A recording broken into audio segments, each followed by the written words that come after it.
चलो शुरू करते हैं। सबसे पहले जब आपको दिखेगा कि फ्रैक्शन का क्वेश्चन है तो बिना क्वेश्चन को पूरा रीड करे ये तीन चीजें लिख लेना। Let the numerator be X, let the denominator be Y. अब अगर न्यूमरेटर एक्स है और डिनोमिनेटर वाई है तो फ्रैक्शन आपका हो जाएगा एक्स अपॉन में वाई। अब फ्रैक्शंस में ना कुछ एक या दो टाइप के ही क्वेश्चंस बनते हैं, बहुत इजी टॉपिक है। एक क्वेश्चन के थ्रू स्टार्ट करते हैं। अब अगर देखो क्वेश्चन है मेरा, अ फ्रैक्शन बिकम्स 9/11। सबसे पहले मैंने देखा फ्रैक्शन का क्वेश्चन है तो आपका स्टेप वही रहेगा। लेट करोगे आप numerator, let the numerator be X, ले लेते हैं न्यूमरेटर। फिर डिनोमिनेटर को y, let the denominator be y। एक क्वेश्चन प्रॉपर तरीके से आपको दिखा रही हूं कि आपको कैसे करना है। देयरफॉर आपका जो फ्रैक्शन हो जाएगा that would become x upon y। अब मैं क्वेश्चन को रीड करूंगी, ठीक है? समझो, अ फ्रैक्शन बिकम्स 9/11। अब लाइंस पे ध्यान देना कि फ्रैक्शन 9/11 बन जाता है अगर 2 को मैं ऐड करती हूं न्यूमरेटर और डिनोमिनेटर में। ठीक, यानी अगर न्यूमरेटर x था तो मैंने x प्लस 2 कर दिया, और अगर डिनोमिनेटर y था तो मैंने y प्लस 2 कर दिया। अब मुझे पता है फ्रैक्शन क्या होता है, न्यूमरेटर ऊपर रखना है, डिनोमिनेटर नीचे रखना है। तो मैंने इस तरीके से इसको रखा और वो कह रहा है कि ऐसा करने पे फ्रैक्शन 9/11 हो जाता है। तो इक्वल टू में रख दोगे बस 9/11, दैट्स इट। आपको इन क्वेश्चंस में यही टेक्निक फॉलो करनी है। जो वो बोल रहा है न्यूमरेटर में कर दो, जो वो डिनोमिनेटर में बोल रहा है वो कर दो। इक्वल टू में वो रख देना जो उसने कहा है कि फ्रैक्शन इतना बन जाता है, बिकम्स वर्ड आपको दिखेगा, दैट्स इट। ठीक, तो इससे हमारी हम फर्स्ट इक्वेशन आएगी। दूसरी इक्वेशन देखो कैसे आएगी, वो कह रहा है if 3 is added to both the numerator and denominator. अब कह रहा है यहां पे 3 को ऐड करना है मुझे, यानी कि x प्लस 3 करना है और y प्लस 3 करना है। तो मेरा जो फ्रैक्शन है इट बिकम्स, फिर से ये बिकम्स वाला ही पार्ट है, 5/6 हो जाता है। बहुत ही कॉमन क्वेश्चन है और इसी से रिलेटेड आपके क्वेश्चंस आते हैं एग्जाम में। आपकी ये दोनों इक्वेशंस बन चुकी हैं, अब करेंगे इसको सॉल्व। सॉल्व करने के लिए बेटा अभी इक्वेशन बनी नहीं है, अभी हमको इक्वेशन बनानी पड़ेगी। कैसे करेंगे देखो, सबसे पहले ये जो 11 है ये चला जाएगा ऊपर मल्टीप्लाई होने, और ये y प्लस 2 चला जाएगा इधर। क्रॉस मल्टीप्लाई हम लोग करेंगे दोनों ही पार्ट्स में। चलो x प्लस 2 को आप करोगे 11 से मल्टीप्लाई इस तरीके से, और 9 को करोगे y प्लस 2 से मल्टीप्लाई, तो ये बनेगा 11x प्लस 22, 9y प्लस 18। अब बाकी सब चीजों को आप शिफ्ट कर लेंगे, 11x minus 9y equals to में अगर रखना है इक्वल्स टू में रख सकते हो, इधर रखना है कैसे भी आप कर सकते हो। 22 प्लस माइनस 18 हो जाएगा इक्वल्स टू 0। तो 11x minus 9y plus minus minus, ये आपका बचेगा 4 प्लस 4 इक्वल्स 0। ये आपकी बन गई फर्स्ट इक्वेशन। आई होप ये फर्स्ट इक्वेशन आपको क्लियर है कि मैंने कैसे बनाई। कैसे बनाई, मैंने सिर्फ क्रॉस मल्टीप्लाई किया है, दोनों के दोनों जो डिनोमिनेटर्स हैं वो ऊपर चले जाएंगे। ठीक, अब इस वाले पार्ट में भी क्रॉस करते हैं, तो देखो ये वाला जो 6 है ये इधर चला जाएगा और ये वाला नंबर इधर। तो क्या बनेगा, ये बनेगा आपका 6 मल्टीप्लाई होगा x प्लस 3 से, और 5 मल्टीप्लाई होगा y प्लस 3 से। ठीक, तो ये बनेगा 6x प्लस 18 और ये होगा 5y प्लस 15। वापस से हम लोग इसको अरेंज कर लेते हैं, ये हो जाएगा 6x minus 5y plus 18 minus 15 equals to 0। ये दोनों नंबर इधर आ गए, 5y उधर चला गया और 15 भी उधर चला गया, साइन हो जाएंगे चेंज। तो ये हो जाएगा 6x minus 5y plus minus minus होगा प्लस का 3 इक्वल्स टू 0। अब ये जो इक्वेशन है ये आपकी बन गई सेकेंड इक्वेशन। इनको अब आप सॉल्व करोगे। अब आप इसमें सब्स्टिट्यूशन भी लगा सकते हो और इसके अंदर एलिमिनेशन मेथड भी यूज कर सकते हो। जिस मेथड से आप कंफर्टेबल हो आपको उसको यूज करके सॉल्व करके आना है। एक क्वेश्चन आपको पूरा सॉल्व करके दिखाती हूं, चलो इसको सॉल्व करते हैं। इक्वेशन हमारी बनी है 11x माइनस 9y। पहली इक्वेशन है 11x माइनस 9y प्लस 4 और दूसरी इक्वेशन है हमारी 6x minus 5y, 6x minus 5y plus 3 equals to 0। मैं इसको क्वेश्चन को जो है एलिमिनेशन से सॉल्व करूंगी। आप एलिमिनेशन से करना चाहते हो एलिमिनेशन से कर सकते हो या फिर सब्स्टिट्यूशन से। एलिमिनेशन से करने के लिए ये वाली पूरी की पूरी इक्वेशन मल्टीप्लाई होगी 6 से और ये वाली पूरी मल्टीप्लाई करूंगी 11 से। आई होप आपको एलिमिनेशन मेथड आता है सॉल्व करना। मल्टीप्लाई कर आएगा 66x minus 54y plus 24 equals to 0 और इधर भी 66x माइनस 11 5 जा 55y प्लस 33 इक्वल्स टू 0। अब मैं इसको एलिमिनेशन से सॉल्व करूंगी तो एलिमिनेशन के लिए मुझे ये जो कांस्टेंट टर्म्स हैं ये मुझे चाहिए दूसरी साइड पे। तो कुछ इक्वेशन मेरी इस तरीके से बनेगी 66x minus 54y equals to minus 24। Plus का साइन है उधर जाएगा माइनस हो जाएगा 66x अगेन माइनस 55y, यहाँ पे 54, 55y इक्वल्स टू माइनस 33। ठीक, एलिमिनेशन में अब क्या करते थे हम लोग, करते थे साइन चेंज। तो साइन चेंज हो जाएंगे, यहां आएगा माइनस, ये बनेगा प्लस और ये भी बनेगा प्लस। क्लियर। अब 66 और 66 पूरे के पूरे कट हो जाएंगे, माइनस प्लस माइनस तो 54 और 55 जाएगा, 1 बचेगा, 1y इक्वल्स माइनस 24 और प्लस 33, फिर से दोनों माइनस होंगे, 33 में से 24 अगर माइनस करेंगे तो बचेगा 9, यानी y की वैल्यू आ गई है हमारे पास 9, डिनोमिनेटर हमारा 9 है। अब इस वैल्यू को आप किसी भी इक्वेशन में पुट कर सकते हो, या तो इस वाली में कर सकते हो या इस वाली में, उससे x की वैल्यू निकालेंगे। तो चलो 6x वाले में पुट करते हैं, minus 5 9 plus 3 equals to 0, 6x minus 45 plus 3 equal 0, 6x minus plus minus minus 42, 42 उधर जाएगा प्लस हो जाएगा और अब 6 जो है नीचे जाएगा इधर, तो x की वैल्यू आ जाएगी आपकी 7। x आ गया है 7, y आ गया है 9। x था हमारा न्यूमरेटर और y था हमारा डिनोमिनेटर। तो यानी देयरफॉर जो हमारा फ्रैक्शन है, हमने x और y लिया था फ्रैक्शन को, जो हमारा फ्रैक्शन है वो बन जाएगा देयरफॉर फ्रैक्शन विल बी 7/9। ये हमारा आंसर है फाइनल। क्लियर हुआ? आई होप ये क्वेश्चन क्लियर है।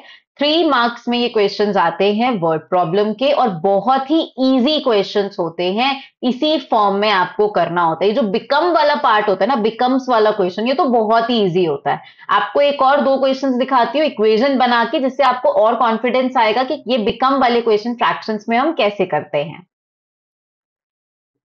देखो, अब ये 2 क्वेश्चंस हैं फिर से, ठीक। A fraction becomes 1/3 if 1 is subtracted from both numerator and denominator, ठीक है। And if 1 is added to both, अब जरूरी नहीं है कि ये बोथ वाले ही आएंगे हमेशा, जो वो क्वेश्चन में बोलेगा हमें वो करना है।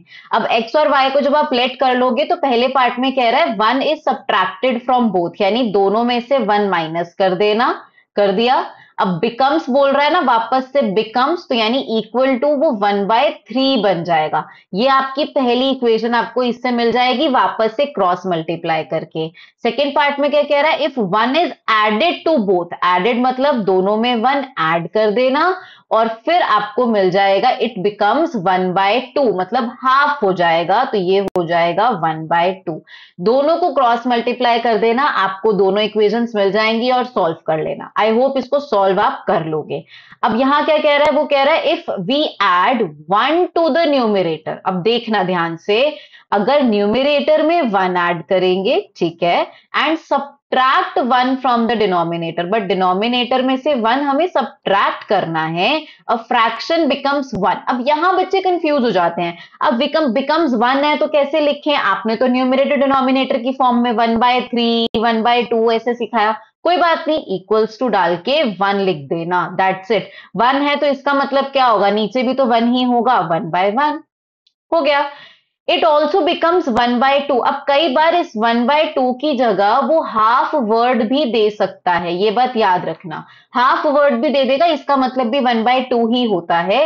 इफ भी if we only add 1 to the denominator, ध्यान से समझो, इस सेकेंड पार्ट में मैंने न्यूमिरेटर में कुछ भी नहीं किया, x एज इट इज रहेगा, डिनोमिनेटर में वो कह रहा है कि मुझे 1 को ऐड करना है, तो डिनोमिनेटर में अगर 1 को ऐड करूंगी तो इस तरीके से, और वो बन जाएगा हाफ। That's it. इनको भी क्रॉस मल्टीप्लाई कर लेना और आपका जो है क्वेश्चन सॉल्व हो जाएगा। जो बिकम वाले क्वेश्चंस होते हैं फ्रैक्शन के, उनमें हमें सिर्फ इतना ही करना होता है। आई होप अब ये क्लियर है आपको कि ये क्वेश्चंस कैसे होंगे। ये होता है टाइप 1 फ्रैक्शंस का, जो कि सबसे इजी टाइप होता है, एंड सबसे ज्यादा लकी बात ये है कि 90% केसेस में ये बिकम वाले क्वेश्चंस ही आते हैं एग्जाम में। ठीक है, अब कराती हूं अगले टाइप की, जो थोड़े से और आपको डिफिकल्ट लग सकते हैं। चलो देखो, अब इसमें वो क्या बोल रहा है, the numerator of a fraction is 4 less than the denominator. अब ये डायरेक्ट बिकम वाले क्वेश्चन नहीं है, इसके अंदर क्या होता है, न्यूमिरेटर और डिनोमिनेटर में आपको रिलेशन गिवन होता है कि कौन सा डिनोमिनेटर, अगर डिनोमिनेटर बड़ा है न्यूमिरेटर छोटा है, मतलब दोनों में क्या रिलेशन है वो आपको देगा। जब भी ऐसे रिलेशन वाले क्वेश्चंस आते हैं तो हम दोनों को इक्वल टू में रखते हैं, एक को इस साइड रखते हैं, एक को दूसरी साइड रखते हैं, और फिर हम लोग क्वेश्चंस को सॉल्व करते हैं। कैसे, देखो, the numerator of a fraction is 4 less than the denominator. जो न्यूमिरेटर, लेट सपोज ये न्यूमिरेटर है, ठीक है, और ये वाला जो हैंड है ये डिनोमिनेटर है। वो कह रहा है न्यूमिरेटर जो है छोटा है, 4 कम है डिनोमिनेटर से, डिनोमिनेटर बड़ा है ना।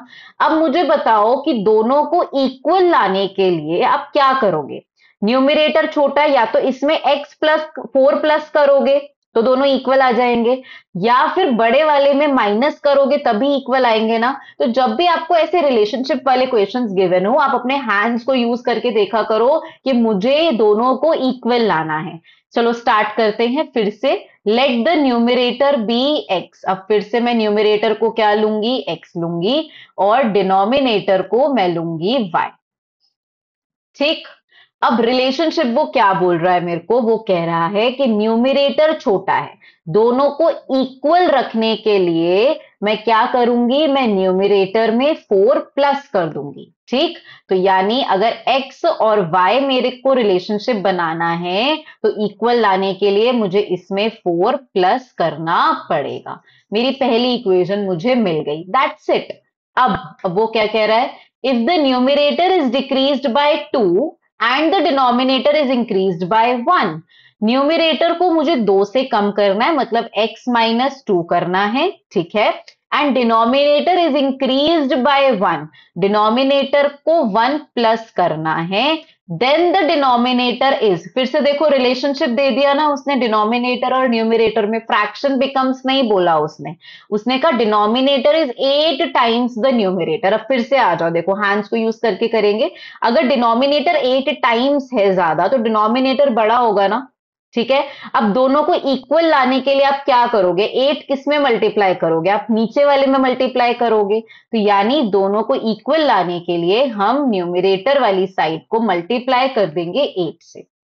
इससे हमें मिल जाएगी हमारी दूसरी इक्वेशन, यानी कि 8x minus 16 equals to y plus 1।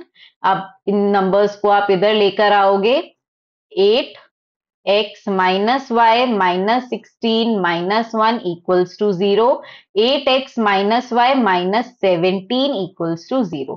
ये आपकी हो गई सेकेंड इक्वेशन। अब फिर से आप इसको कैसे भी सॉल्व कर सकते हो, या तो आप एलिमिनेशन यूज कर सकते हो या फिर आप सब्सटीट्यूशन, बट ये वो क्वेश्चंस है जिसके अंदर न्यूमिरेटर और डिनोमिनेटर की रिलेशनशिप आपको गिवन होती है। अब मैं इसके अंदर क्या यूज करूं, मैं इसके अंदर सब्सटीट्यूशन यूज कर सकती हूं। ये फर्स्ट इक्वेशन थी मेरी, ठीक है, तो आप लिख दोगे substituting the value of y in equation 2। ठीक है, इक्वेशन 2 में हम सब्सटीट्यूट कर रहे हैं वैल्यू, यानी y की जगह पे हम x प्लस 4 रखेंगे। अब यहां सबसे बड़ी गलती बच्चा क्या करता है, माइनस का साइन है ना, ब्रैकेट लगाओ, x प्लस 4 लिखो और फिर ब्रैकेट को क्लोज कर दो। यहां पे सबसे ज्यादा मिस्टेक होती है, जब ब्रैकेट के बाहर माइनस का साइन होता है तो इसका मतलब होता है इसके अंदर के सारे साइन हो जाते हैं चेंज। ठीक है, अब ये क्या होगा, 8x में से 1x गया, 7x, माइनस माइनस हो जाएगा प्लस, माइनस का 21, 21 आपका उधर जाएगा, प्लस 21 और x की वैल्यू आ जाएगी आपकी 3। That's it. अगर x की वैल्यू 3 है तो y की वैल्यू क्या हो जाएगी, इसमें देखो 3 प्लस 4 7, तो y की वैल्यू हो जाएगी 7 और देयरफॉर हमारा जो फ्रैक्शन है वो बन जाएगा 3/7। That's it. बहुत इजी क्वेश्चन था, इसके अंदर बस बच्चे कंफ्यूज कैसे होते हैं, उनको जो है आपका इक्वेशंस बनानी नहीं आती। दो टाइप के क्वेश्चंस हैं, फिर से बता रही हूं। एक है बिकम्स वाला, बिकम्स वाला बहुत इजी रहता है, उसमें इक्वेशंस इजीली बन जाती हैं। इन वाले क्वेश्चंस में जिसमें न्यूमरेटर और डिनोमिनेटर का रिलेशनशिप गिवन होता है, उसमें आप ये देखा करो कि कौन सा कम और कौन सा ज्यादा है और फिर मुझे लाना होता है उन्हें इक्वल। That's it. समझ आया? एक क्वेश्चन और करते हैं। ठीक है, चलो। अब ये क्वेश्चन जो है वो क्या है, ये बेसिकली दोनों का मिक्सचर है। वो कह रहा है the sum of the numerator and denominator of a fraction is 12। फिर से numerator, let the numerator be x और डिनोमिनेटर बी y। फ्रैक्शन हो जाएगा x/y। वो 3 लाइनें आपको हर क्वेश्चन में लिखनी है। अब वो कह रहा है sum of numerator and denominator is 12, तो यानी x plus y equals to 12। That's it, पहली इक्वेशन आपको मिल गई। इजी, बहुत इजी क्वेश्चन है ये, सीबीएसई में आया है इसलिए करा रही हूं। If the denominator is increased by 3 the fraction becomes. अब देखो आ गया ना फिर से फ्रैक्शन बिकम्स, ये वही है ना फ्रैक्शन बिकम वाला। वो कह रहा है if the denominator is increased, तो न्यूमरेटर को एज इट इज लिखो, डिनोमिनेटर में 3 प्लस, याद रहे बिकम्स वाले में हम ऐसे करते हैं, इक्वल्स टू 1/2। That's it. अब आप इसको फिर से क्रॉस मल्टीप्लाई करोगे, ये इधर जाएगा और ये इधर, तो ये बन जाएगा 2x equals to y plus 3। I hope ये क्लियर है, और ये आपकी बन गई दूसरी इक्वेशन। अब फिर से आप इसके अंदर क्या कर सकते हो, सब्स्टिट्यूट कर सकते हो वैल्यूज को, या फिर आप इसको एलिमिनेशन से सॉल्व कर सकते हो। आंसर आपका बहुत इजीली और बहुत जल्दी आ जाएगा। सब्स्टिट्यूट करेंगे अगर वैल्यूज को, तो y की वैल्यू यहां से क्या आएगी, इस वाले से y की वैल्यू आएगी 12 माइनस एक्स, राइट। तो इसमें पुट करेंगे 2x, 12 minus x plus 3, 2x, ये वाला x अब इधर चला जाएगा, प्लस हो जाएगा, plus x, 12 plus 3 is 15, 3x equals to 15, x की वैल्यू आ गई 15/3, दैट इज 5। x मेरा 5 आ चुका है, ठीक है। अब y की क्या थी, वो थी 12 माइनस 5, तो यानी कि y की वैल्यू आ गई 7। तो मेरा फ्रैक्शन क्या बन गया, therefore fraction is 5/7। That's it. ये हो गया आपका क्वेश्चन सॉल्व।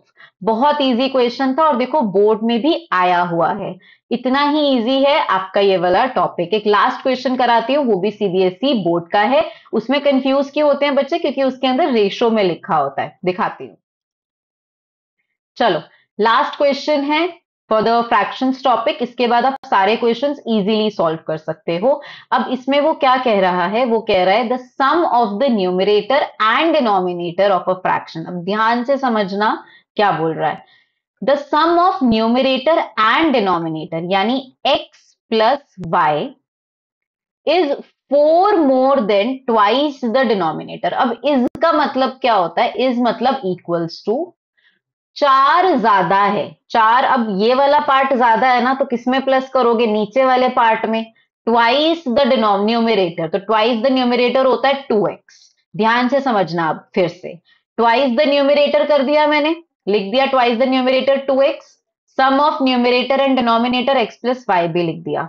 अब वो कह रहा है ट्वाइस द न्यूमरेटर जो है वो छोटा है, यानी सम बड़ा है, तो किसमें प्लस करोगे, छोटी वाली वैल्यू में प्लस करोगे, तो यानी हो जाएगा 2x प्लस 4। ठीक है, ये मेरी पहली इक्वेशन मुझे देगा। बन गई पहली इक्वेशन।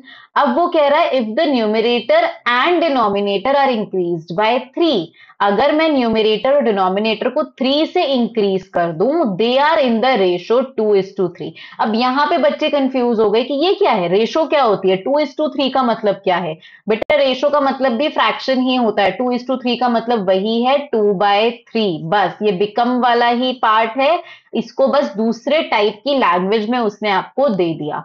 क्या करोगे, वो कह रहा है if the numerator is increased by 3 and denominator is also increased by 3, तो मेरी रेशो 2:3 हो जाती है। That's it. पहली वाली इक्वेशन से आप अपना फर्स्ट इक्वेशन बनाओगे पहले वाले पार्ट से, इस वाले से आप अपनी सेकेंड इक्वेशन बनाओगे और उसको सॉल्व करोगे। जल्दी से इसको सॉल्व करते हैं और फिर वाइंड अप करते हैं हमारा फ्रैक्शंस का टॉपिक। इसके अंदर ये वाली करें तो ये क्रॉस हो जाएगा आपका फिर से, 3x plus 3 equals 2y plus 3, 3x plus 9 equals 2y plus 6। ये वाली टर्म्स इधर ले जाते हैं, 3x माइनस 2y, 6 माइनस 9 करेंगे तो -3 आएगा। ये हो गई आपकी सेकेंड। इसमें से अगर मैं वैल्यू निकालूं तो ये होगा आपका x minus 2x plus y equals to 4, तो ये बनेगा आपका -1x plus y equals to 4। कोई भी मेथड आप इसमें यूज कर सकते हो। छोटी वैल्यूज हैं तो सब्स्टिट्यूशन मेथड यूज करते हैं। चलो इसमें से y की वैल्यू निकालेंगे तो ये आएगा 4 प्लस एक्स आएगा, ये 1x है ना, इधर चला जाएगा तो 4 प्लस एक्स। इस वैल्यू को सेकेंड इक्वेशन में पुट करेंगे, ये वाली जो आपकी सेकेंड इक्वेशन है। ठीक है, चलो अब इसके अंदर वैल्यू पुट करें, 3x माइनस 2, फिर से ब्रैकेट लगाओगे, 4 plus x equals to -3, 3x। अब ध्यान रहे माइनस है ब्रैकेट के पहले तो साइन होंगे चेंज, मैं यही बताती रहती हूं हर चैप्टर में हर टॉपिक में। ये हो जाएगा आपका 2 4 जा 8 और ये हो जाएगा माइनस का 2x इक्वल्स -3, 3 में से 2x गए 1x, -8 चला जाएगा उधर, +8 होने, तो x की वैल्यू आपकी आ जाएगी minus plus minus that is 5। आ गया x आपका ऑलरेडी। y क्या था, 4 प्लस एक्स था, तो y की वैल्यू हो जाएगी 9 एंड देयरफॉर आपका फ्रैक्शन कितना हो जाएगा, fraction will be 5/9। This is your final answer. I hope अब आपको ये टॉपिक क्लियर है। कोई भी क्वेश्चन आपको फिर भी लगता है कि कोई डिफिकल्ट क्वेश्चन है, आपके एग्जाम्स में आया था या आपके बुक्स के अंदर है, तो वो आप मुझे कमेंट सेक्शन में लिख देना। जब मैं इसका वन शॉट वीडियो बनाऊंगी तो उन क्वेश्चंस को जरूर इंक्लूड करूंगी। और कोई आपको इस पूरे इसमें डाउट है तो आप वो भी कमेंट सेक्शन में पूछ सकते हो। बाकी वीडियोस जो हैं आपकी word problem based on edges, word problems based on आपका जो स्पीड डिस्टेंस वाली हैं, 2 डिजिट नंबर वाले हैं, वो भी अपलोड हो चुकी हैं, आपको प्लेलिस्ट में सारी मिल जाएंगी। Thank you so much.